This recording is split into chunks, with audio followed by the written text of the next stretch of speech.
তেহরানের বুকের ভেতরেই ছিল মোসাদের ঘাঁটি। বিপদ আসার আগে কিছুই টের পায়নি ইরান।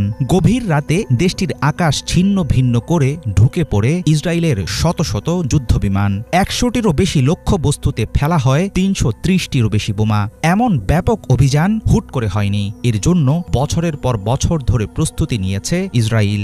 গোপনে ইরানে ঢুকানো হয়েছে মোসাদের দুর্ধর্ষ স্পাই ইউনিট, গড়ে তোলা হয়েছে মিলিটারি ড্রোনের ঘাঁটি। কমান্ডের অপেক্ষায় প্রস্তুত ছিল বোমাবাহী যানবাহন, sniper system, remote control machine gun সহ অত্যাধুনিক সব সমরাস্ত্র।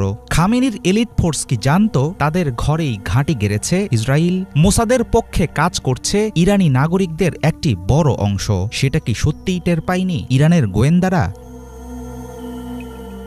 ইরানের জনগণের ভেতরে ছড়িয়ে রয়েছে ইসরায়েলের গোয়েন্দা নেটওয়ার্ক। মোসাদ জানত কোন রাস্তায় সেনা চলাচল হয়, কোন সরকারি ভবনে কারা থাকেন, শীর্ষ পরমাণু বিজ্ঞানীদের বসবাস কোথায় এবং কোন এলাকায় প্রতিরক্ষা সবচেয়ে দুর্বল। এসব তথ্য বহু মাস ধরে জড়ো করা হয় মাঠ পর্যায়ের এজেন্টদের মাধ্যমে, যাদের অনেকেই ইরানের নাগরিক।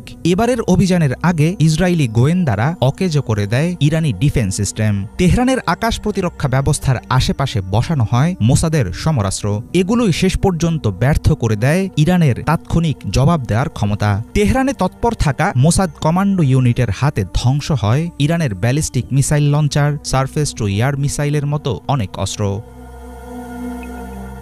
ইরানের ক্ষেপণাস্ত্র ঘাঁটি, পারমাণবিক গবেষণা কেন্দ্র, রাডার ইউনিট, গোপন সামরিক ঘাঁটি, এমনকি সরকারের টেবিলেও এখন মোসাদের ছায়া। ২০১৮ সালে ইরানের কেন্দ্রস্থল থেকে পরমাণু নথির বিশাল এক আর্কাইভ চুরি করে নিয়ে যায় ইসরায়েল। অথচ খোয়া যাওয়ার বিষয়টি অনেক পরে টের পায় ইরানি কর্তৃপক্ষ।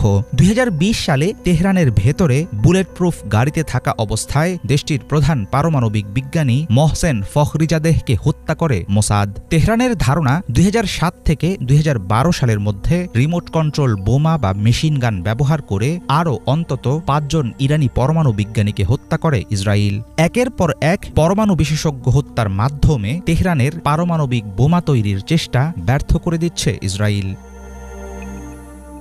এবার তেহরানে প্রথমবার হামলা শেষে নিরাপদে ফিরে যায় সবকটি ইসরায়েলি যুদ্ধবিমান। পুরো অপারেশনে তাদের পথ দেখায় আগে থেকে মোসাদের বসানো গোয়েন্দা কোড, মানচিত্র আর স্পাই ক্যামেরা।